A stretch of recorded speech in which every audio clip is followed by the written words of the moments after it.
Dianne Haggerty, with her husband Ian, are world renowned for their approach to regen ag by working with native pastures for their livestock, which complements their biological cropping program of over 13,000 hectares. Di is regularly travelling nationally and internationally now to share her knowledge and experience with the natural intelligence farming approach to regen ag. The Haggertys are on a mission to facilitate positive global change by rebuilding soils in semi-arid regions and are essential to the RegenWA network of regenerative farmers. Stuart McAlpine, likewise, is a wheatbelt farmer with 35 years' experience in agriculture who's committed to the environmental and social restoration of his region. He was co-founder of the Liebherr Group and inaugural president.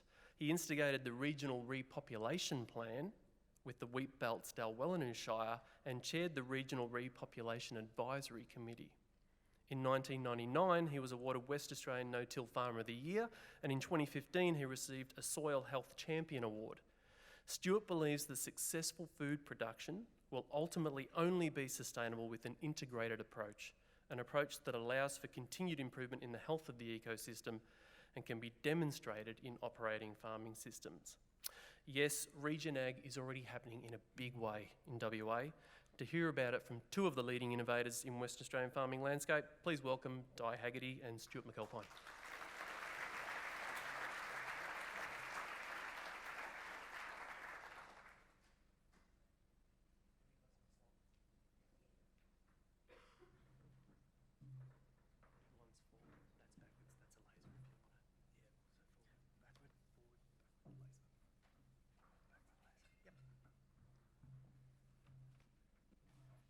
Great, thanks very much. I'm going to start off the proceedings. So, yeah, I must say it's an honour to be here and to share the stage with Dianne and all the other wonderful speakers that we've had. And I'd like to acknowledge the Indigenous custodians of the land as well, and particularly the honour that we have in sort of privilege of being caretakers out there in the Wheatbelt as well. So I think we've heard a lot about regeneration today, and you know, it's very, very important that we start respecting food production. We've already heard that we've probably been getting it wrong for 10,000 years, so it's time to really start building that natural capital resource, and you know, hopefully we can inspire you and share you with our stories on how that is really possible to do that. So yeah, and it's very important. I think it's, you know, we've heard a lot about health and well-being as well. So again, just reiterate it because I think it's important for me to share some of the drivers that have forced me down this pathway as well. And we all know about these things and have been mentioned today that you can see up there. You know, we just keep walking away from land as we farmed it, and we've been doing that for 10,000 years, as we've said. So yeah, we look back and how has that happened? It's because basically we've had an economic system that's maximised that return on investment, and it has just led to ecosystem degradation. It's as simple as that in exchange for financial input. So, you know, it does have to be a financial change that'll do that, and hopefully by the end of this conversation you'll see that can be done. You know, and we know about all these things. You know, all these things, you know, we've seen information from Richard today. You know, we've been farming, but we keep dealing with these issues and we keep applying band-aids to them to make them work. And, you know, Richard mentioned all these things today, so I'm going to stick through them. But they're big numbers, you know, and we've been farming for 100, 120, 130 years in Western Australia, and all these are issues that continue to proliferate and are costing us a great deal of money. So if we look at that, you know, we're doing something wrong. You know, we have to change that. You know, acidity, salinity, all those big numbers that were there that Richard mentioned earlier on today that total up are just extreme. So if they're not drivers to start looking at the way we're doing in a different way, then I'm not sure what is. So, and this is a great picture, and you know, we are one of the world's recognised 30, you know, biodiversity hotspots in West Australia, which is really important. And if you can look at that picture up there, that picture up there is the waterways on my farm. We've heard a bit about that today. And, you know, that's what our pristine environment looked like. And that is a picture taken a few years ago. And, you know, my dream has always been to try and restore my property to where that is. And, you know, I've still got a long way to go, but hopefully if I don't see it happen, then it will happen. But I'm pleased to say that I am starting to see areas of the landscape rehydrating. And this year in an area that we planted trees in about 35 years ago, there's fresh water now coming to the surface again. So it's just really, really exciting. So hopefully that rapid problem that we see, that exponential curve, hopefully in us regenerative farmers will see that restoration happen quite quickly once we get it going. And that's the good news, isn't it? You know, like you can look at horrible figures like that and say, wow, what a terrible job we've done. But hopefully if we get nothing out of today is that there is a pathway forward where we can regenerate our landscapes and produce food more meaningfully and turn the world around and all these problems that we're talking about. And there are alternatives, and I'm a great advocate of Commonland. I know that are sponsoring today, and their economic model, because it has to be economic, and it has to be part of the solution, and there are lots of examples. You know, Charles talked about a few today, and his book is just a wealth of information of so many great people that are doing great things, and another great book is one by David Montgomery, Growing a Revolution. I urge you, if you haven't read either of those books, to read it, because there's lots of different ways of doing this regenerative agriculture. And one of the greatest explanations that I believe is, if you look at it, that what we have been doing is a death economy, an economy that's basically, you know, we're killing the earth, you know, we're killing ourselves. And we need to recreate this life economy, or this regenerative economy, and it's a great description that John Perkins gives in The Economic Hitman, which is also a great read. Around the financial system and stuff like that. And then, you know, it's really important to recognise that, you know, we can, all these things meet some of the sustainable development goals, you know, with landscape restoration, which is really, really exciting. And that's a great marketing tool for us in the regenerative space to market our food production, which we'll talk a bit about later. So, you know, it is about rebuilding natural capital, focusing on soil health. You know, and it's appropriate. You know, we've had this reductionist thinking where we've just wasted so much money on short-term trials. You know, so you know the minister we used earlier. We need to look at things in a longer period and the interaction of things which are really complicated, and create this supportive network for change, not just for us as growers, but for the research community, because that can be a bit lonely if you start thinking a bit differently as well, and from the consumer. So it's about education and doing the appropriate amount of research to do it all.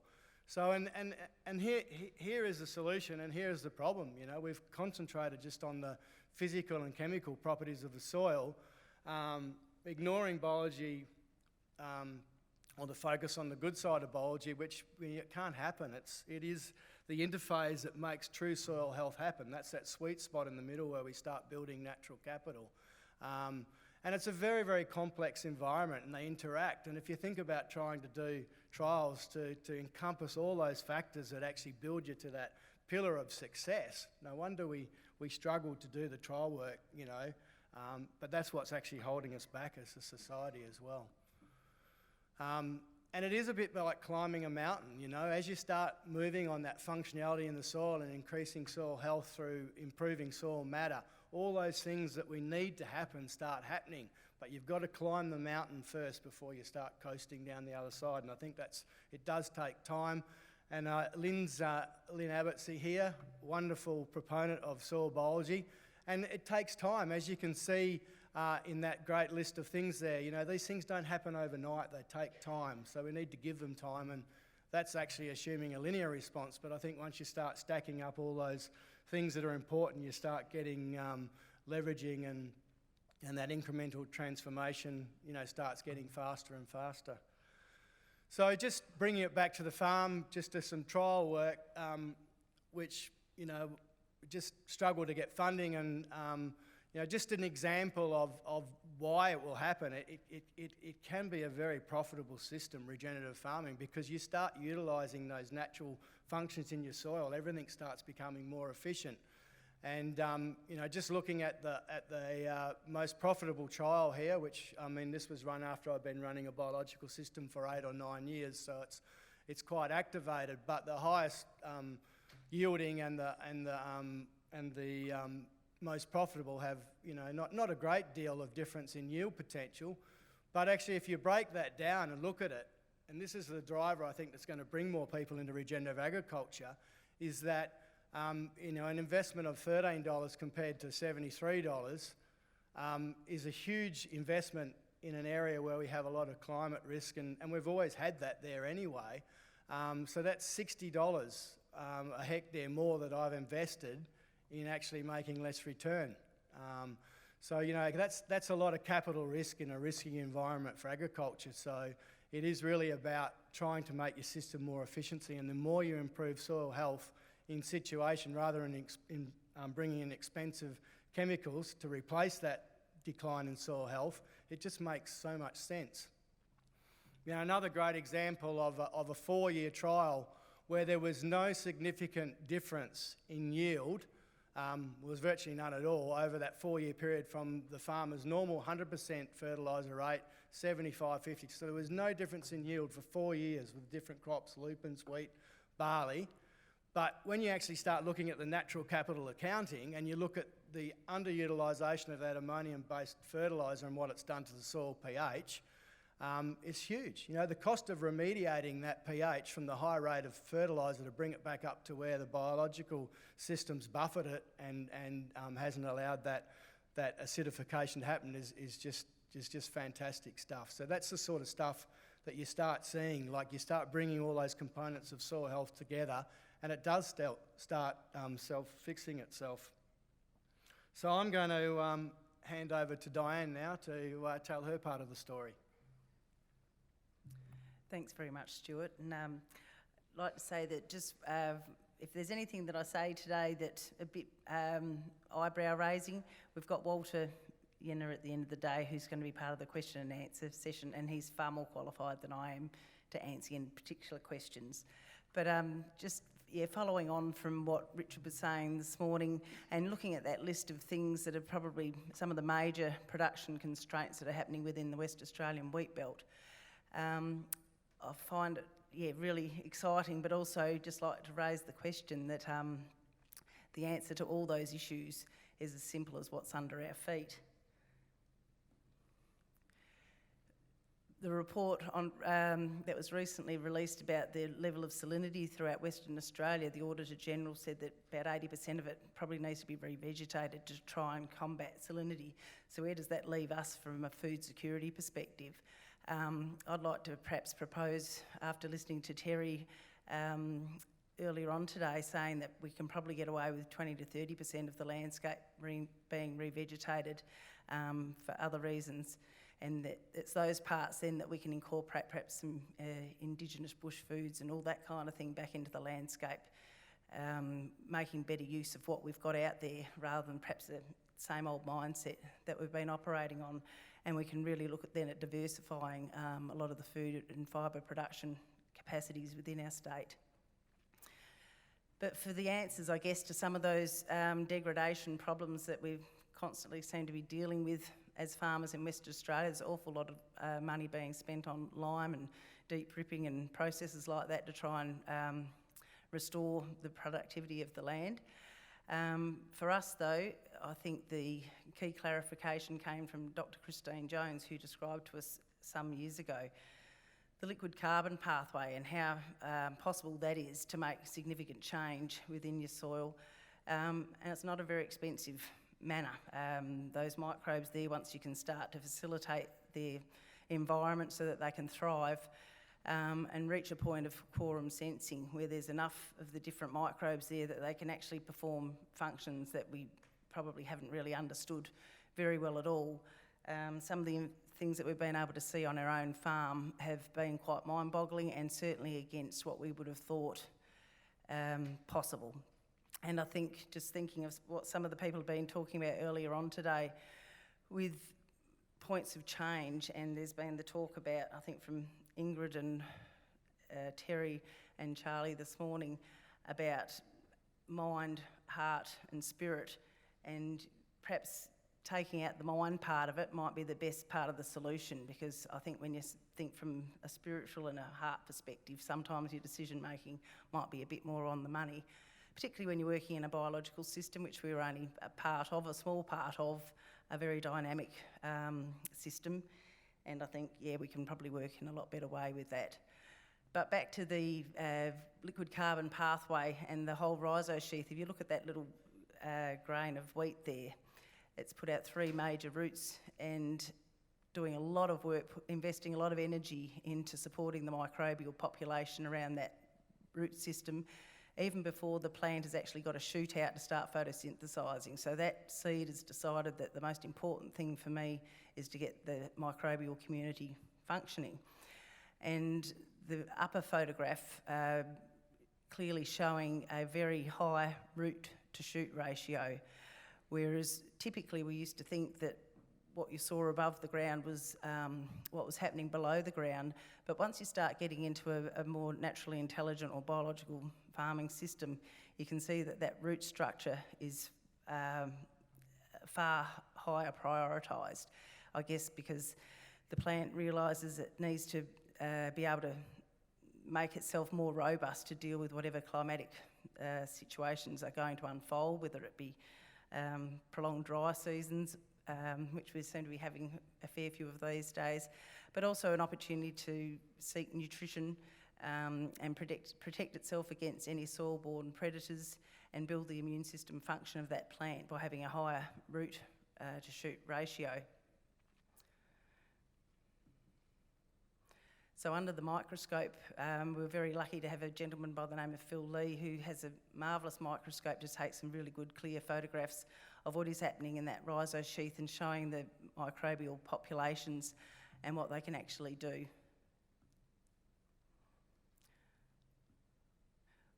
I'm just going back to that one. Oh, anyway, I don't think I can go back, can I, Stuart? Yeah. No, I'm not going to go. Anyway, it doesn't matter. So once you get a rhizosheath, when it comes down to affecting soil pH, that rhizosheath is a neutral pH. So if you think of that surface across that whole root system, when you're developing larger root systems, you've got a large surface area of soil that's being impacted at a neutral pH. So you're no longer driving acidification processes with the plants that you're growing. They're actually driving the soil pH back to a more neutral level. So, and the fact that you're not necessarily needing to use synthetic fertilisers within this system means you're not driving the acidification process either. So it really is helping to achieve some of those figures that Stuart was presenting. You can also see in that picture some of the air spaces that Charlie was talking about earlier. So enabling the capacity of that soil to allow water to infiltrate and be retained. That plant sample there is actually off a Wadjal piece of country. It was a dry soil sample, so the fact that it all held together when it was dug up just as an indicator of how much of the natural glues from the microbes there were holding that soil sample together. Also enables an opportunity for decreasing weed competitiveness. So we've got a wheat plant there alongside a radish plant, which were both dug up on the same shovel full of soil. Once again, in a Wadjal soil type, you can see the plants hit a compaction layer, but being able to push through that and got a far greater root system than what the radish plant is. So you can see which one's actually going to compete for nutrition and water.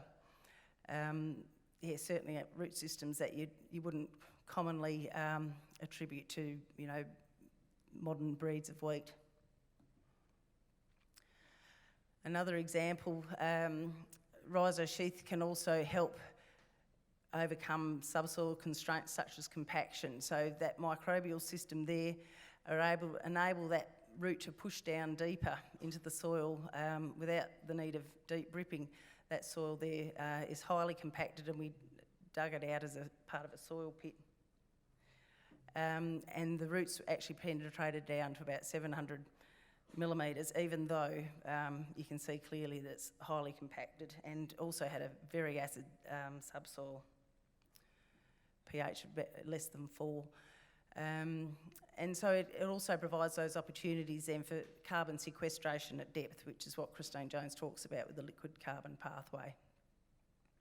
We had some deep soil testing done on our farm, and we were able to then demonstrate that carbon sequestration at depth, and the further down that the testing went, the higher the change was between ours and the neighbour's farm on the same soil type, with the amount of carbon that had actually got into the soil.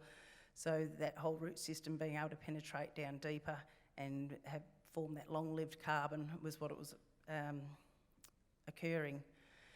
But alongside with that is also the capacity to bring nitrogen into the system. So being able to build no-cost fertility.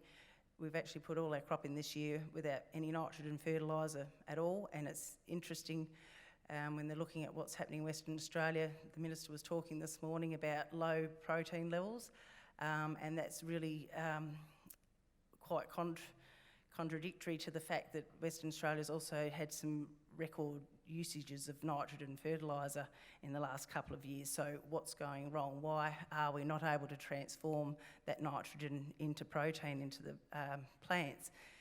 And so our plan has always been on trying to raise the bottom line as opposed to aiming for the best of the peaks. We're wanting to make sure that the lower opportunities of production are raised all the time to improve our profitability long term. And one of those things has been fertiliser use, and by adopting the system of building that microbial community in the cropping plants, we've been able to harness the use of the free-living and associative nitrogen fixing bacteria and archaea. So yeah, it's been a really exciting space to see crops growing under those circumstances and not requiring the nitrogen, but also building it up within the soil at the same time. I'm going to have to move on pretty quickly. This is probably one of the key parts, is just seeing the change in that soil ecology, then with the unfolding summer native grasses coming back into the farming system. So really setting up opportunities now for us to be doing pasture cropping, which I didn't think would be possible. After first seeing coal size many years ago, I thought, well, perhaps it might not happen in Western Australia, but certainly those summer grasses have been returning and returning in numbers. So it's certainly showed us a greater opportunity to have that green landscape year round. If there's some summer rain, we can capitalise on that and continue that carbon sequestration process over the summer. And those plants actually can grow into the salt land. So I think that's part of where we can look at not only having a microbial protection system on the wheat plants or barley plants that might be sown into soil affected soils, but then in the summer, the paspaldiums and windmill grass and so forth are coming back into those salty areas. You can have that longevity of green cover and start to restore those small water cycles. A key part of our farming system is using the livestock to transport the microbes around the farming system and the nutrient cycling, and that's taking it from those areas of high nutrition that might be in a salt pan and then back out to the farming land. Seeing the restoration of different plants coming back naturally, as Charles talks about, that self-generating system, and seeing the wildflowers actually coming out into the cropping paddocks away from the bush, and yeah, just returning to a more natural system. So ideally we'd like to see mosaic landscape it's meant to be, so where the animals are able to graze pastures and deposit their manure, but then having your cropping lands, the native perennial lands, and then the re-veg lands also, which might have fodder shrubs or indigenous bush food plantations throughout as well. So we've got a lot more diversity there. Looks like I've got to get moving. But the main plan with that too is also to help with fire prevention, because that's one of the most damaging things that unfortunately a landscape can have, which is fairly possible in Western Australia and certainly throughout the country, if we can try and manage that a lot better. Anyway, that'll do. Sorry about that.